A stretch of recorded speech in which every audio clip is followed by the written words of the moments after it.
Hello everyone, অনেকেই voice over দিয়ে একটা ভিডিও চেয়েছো, তাই আজকে ভয়েস দিয়ে ভিডিও করছি। আজকে সকালবেলা ঘুম থেকে উঠেই চিন্তা করলাম সবগুলো গাছের যত্ন নিব, সবগুলো গাছকে ঠিক করব, যে এইসব গাছের পাতা কাটতে হবে কিংবা মাটি বদলাতে হবে সেগুলো আজকে করব।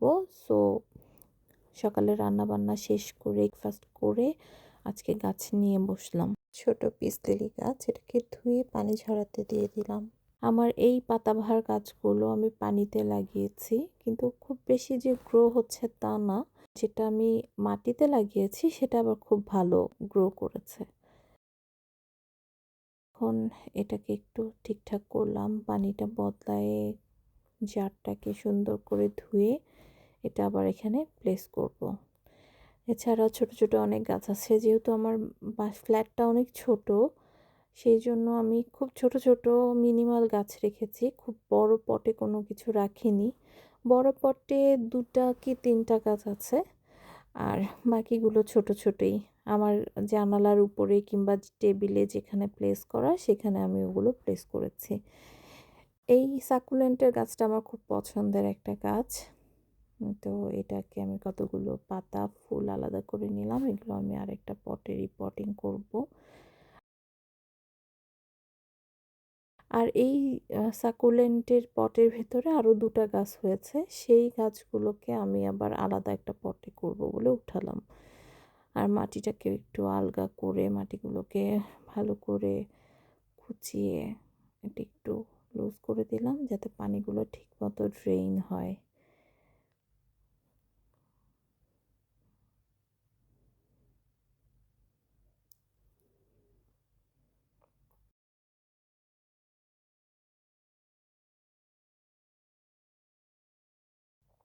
এরপরে আরেকটা বড় টব থেকে কিছু মাটি একসাথে নামিয়ে আরও কিছু মাটি একসাথে মিলিয়ে আমি আরেকটা ছোট পটে নিচ্ছি। এই বড় পটটাতে বেসিক্যালি ছিল হচ্ছে গ্ল্যাডিওলাস গাছ। গ্ল্যাডিওলাসটা বাঁচেনি, কিন্তু যখন আমি মাটিটা বের করলাম দেখলাম গ্ল্যাডিওলাসের 2টা চারা রয়েছে। তো আমি ওটাকে আলাদা করে ধুয়ে আরেকটা ছোট পটে রিপোর্ট করব। তার আগে এই ছোট পটটাতে আমি সাকুলেন্ট 2টা সাকুলেন্ট এটার মধ্যে আমি রিপোর্টিং করলাম, যাতে এগুলো একটু ভালোভাবে বড় হয় কিংবা এটা থেকে আরও কিছু সাকুলেন্ট বেড়ে ওঠে।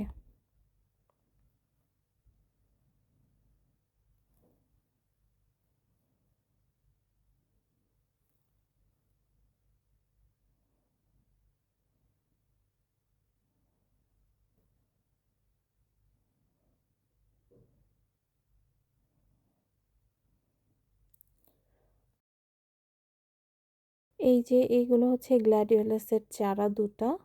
তা আমি একটু রিপোর্টিংয়ের আগে সুন্দর করে ধুয়ে নিলাম। আর সাকুলেন্টের কিছু পাতা আমি খুলে ওগুলোকে হালকা করেছিলাম, তো ওগুলো একটা ছড়ানো বাটিতে আমি আবার রিপোর্ট করছি, যাতে এগুলো থেকে শিকড় এবং নতুন করে গাছ হয়। একটু সুন্দর করে ছড়ানো একটা পটে দিয়েছি, যাতে যখন ফুল আসবে কিংবা বড় হবে তখন দেখতে ভালো লাগবে। আর এটা হচ্ছে আমার বড় পিস লিলির গাছটা। এটাকে যত্ন করার অভাবে এই গাছটার অবস্থা খুব খারাপ হয়ে গেছে।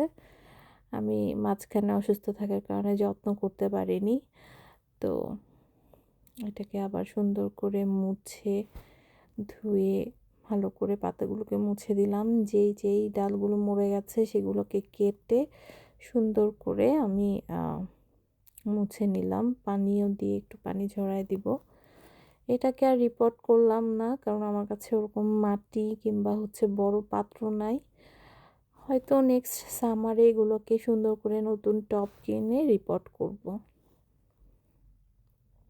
এই সবগুলো গাছ আমার ধোয়া শেষ, পরিষ্কার করে পটগুলোকে মুছে করলাম। এখন সবগুলো জায়গা মতন রেখে দিব। এই সাকুলেন্টটা আমার ওভেনের উপরে ছোট পটে রাখবো, এটা এখানেই থাকে। আর এই মানি প্ল্যান্টটা যেটা পানিতে থাকে, আর এই ক্যাকটাসটা।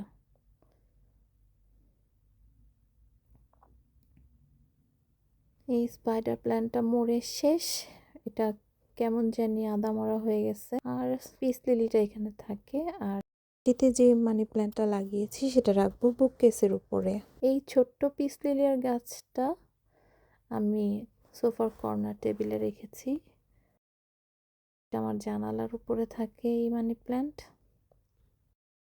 বাকিগুলো সবগুলো গাছ জানালার উপরেই থাকবে, আমার করিডোরে জানালার উপরে।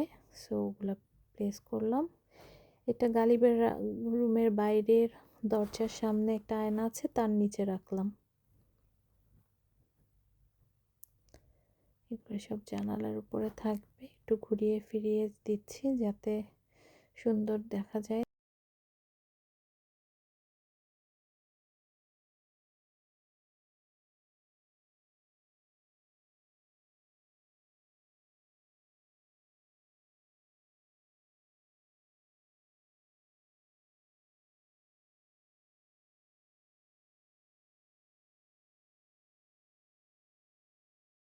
এই দুটোকেও জানালার উপর রেখে দিই, এগুলো এখানেই ছিল। এই তো আমার রাখা শেষ।